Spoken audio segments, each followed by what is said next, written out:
Magicians, Fake and Enter by Rachel Lawson. "Good evening, ladies and gentlemen. Welcome to our show," said a voice that came from the stage of a small theatre. "He's throwing his voice or using a microphone," muttered a bearded man with an Italian accent.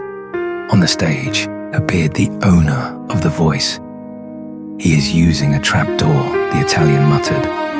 "I am Blake Fire," said the clean-shaven Australian magician. Another magician appeared on stage in flames. He looked like a cross between a vampire and a magician. "Trapdoor and pyrotechnics," said the Italian. "And I am Max Starfire," said the vampire. "My assistant," said the first magician. The second sneered and snapped, "I'm your partner, Grandad." Max was the husband of Blake's granddaughter. He was older than he looked. "Max," snapped back Blake as he beckoned Max to come over to him. Blake removed his own top hat in a flourish. Max pulled a rabbit out of the hat, then opened the rabbit's mouth. Blake's eyes widened in horror and he screamed, "No!" Max pulled a hat out of the rabbit's mouth. He'd killed the rabbit. Blake, who was covered in rabbit blood, screamed, "Not again! Bring down the curtains. The show's over." "How did they do that?" the Italian asked. Soon after, the Italian went to the theatre's back door to meet the magicians. He wasn't alone. The fans and autograph hunters were there too. "Mr. Alexander, how did you do the trick with the rabbit?" asked the Italian when Blake walked out of the stage door. Blake was shaken. "I am sorry if it distressed you. I've told him 1,000 times not to try to pull a hat from a rabbit. It only ever ends up with people trying to ban our show again." Blake said, "But how did you do it?" asked the Italian. "A magician never reveals his secrets," said Blake reflexly. "I'm a magician. I'm the great Fognini," said the Italian, pronouncing his name as Fonini. "Are serious? You are the great Fonini," said Blake. "Yes, I am Fabio Fognini, master magician and fraud debunker," said Fognini, pulling out a business card, giving it to Blake. Blake read it. "Oh, you are the great Fognini," said Blake. Recognizing his name, he was known as the Italian Houdini. Houdini found fakes and knew all tricks. "Tell me how you did the trick," Fognini said. "It was just magic," said Blake offhandedly. "Tell me, I have to know," said Fognini, desperate to know. "Magic," said Blake. "He have a signed copy of Blake's book," said Max, walking out the door, handing everyone, including Blake, a copy of Blake's autobiography. "Max, I didn't sign them," said Blake, frowning. "And I haven't written any books either." "So sue me." "Your son Tempus ghost-wrote it, and I enchanted them to have your signature," said Max, laughing, seeing how angry it made his friend. "Thank you for the book," said Fognini, not understanding anything he heard. "Tell me how you did it," asked Fognini. "It wasn't me," said Blake, being led off by Max. As anyone would who was curious about something, Fognini read Blake's book. In it, he read that Blake devised his magic act in his office in his backyard. Fognini knew there was no way to get Blake to tell him how the trick was done, so he thought he'd break into the office and find his papers where he worked out the act, and he could read them.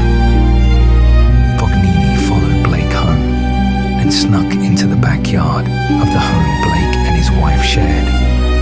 It was the most ethereal place that Fognini ever saw, and it was larger than it seemed. It made him want to move on and on to the small castle in the back of it. He found an old wooden door, and he entered the door cautiously, making sure he was not seen. He found a large, dingy Gothic office complex with many doors and tables, with papers and quills sitting in bottles of black ink. Fognini knew he shouldn't be there, yet he knew he had to know the place's purpose and why Blake had a large office office complex in his backyard. He wandered around the building for a while, till he heard a voice calling for help in a closed room. He thought it was a joke because it sounded like they were stuck in a dark room they could not leave. It was too cheesy. He thought the magician had caught him. Fognini opened the door and fainted, and when he came around, a ghost was asking him if he was all right. Fognini turned whiter than the ghost. The Italian ran down the corridor, being followed by the ghost, asking him why he was running. He ran for what seemed ages and ran into the oddest thing which did not seem out of place. It was a man of flesh and bone. The man fell over. The momentum of Fognini's running was so strong. "Who are you?" asked the man, standing up. "He is the great Fognini." A voice behind him said it was not the ghost. Fognini turned to face the voice's owner to see something worse than a ghost. It was a grim reaper. "Oh my God, I am sorry I broke in and set the ghost free," said the whimpering Italian, crawling on the floor. The ghost started insulting him. The reaper turned abruptly to the ghost. "Settle down, Freddy, he's scared," said the reaper. "Why is he here?" the man asked. "I think he wants to know how Max pulled a hat out of a rabbit. He thought it was part of the act," said the reaper. "Oh no, did he try that again?" said the man. "Yes, necromancer, he did," said the reaper to his son. Fognini put two and two together and realized the man was the noted serial killer known as the necromancer. He was in more danger. He didn't know who was worse, the ghost, the reaper, or the serial killer. He crawled to an open door to escape. A bony hand clasped his wrist and dragged him to his feet.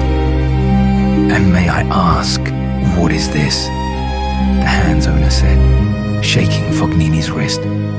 "Let him go, Dante. He's just a scared fan of Dad's magic show," said the necromancer. "What is he doing in the afterlife? He's not dead," said Dante, releasing Fognini's wrist.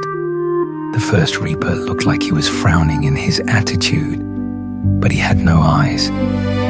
"He asked me how Max pulled a hat out of a rabbit. I couldn't tell him how it was done. So he seems to have decided to ransack my magic act notes to find out how we did the trick," said Blake. "You are Blake Alexander," said Fognini. "Are you surprised to find me lurking in my own office?" said the reaper. Blake, quizzically. "No, just I wasn't expecting this den of monsters," said Fognini. "You stumbled upon the anteroom of the afterlife. The monsters aren't monsters, not all of us," said the reaper Blake. "Hey," snapped the necromancer, sensing another jab at him. "What?" said the reaper Blake, who smiled at getting a rise from his son again. "Freddy's harmless as a kitty cat. He's just claustrophobic," said the reaper Blake. "Only problem here is Dante. It looks like I'm in for some more paperwork because you broke in." "You were right there," said Dante. "What will we do with the phony then?" said the necromancer. "Lance, you guide him out of the building and back to the street through the enchanted garden. He will only come back here if he's unaccompanied in the garden I enchanted. So anyone who strays there from here comes back. I didn't expect people would want to break into the afterlife," the reaper Blake said. The necromancer led Fognini to the street. After saying thank you to Blake for being understanding and goodbye to them, Freddy was judged and put in a big room, while Blake returned to his office with a new pile of paper to sign to his great annoyance.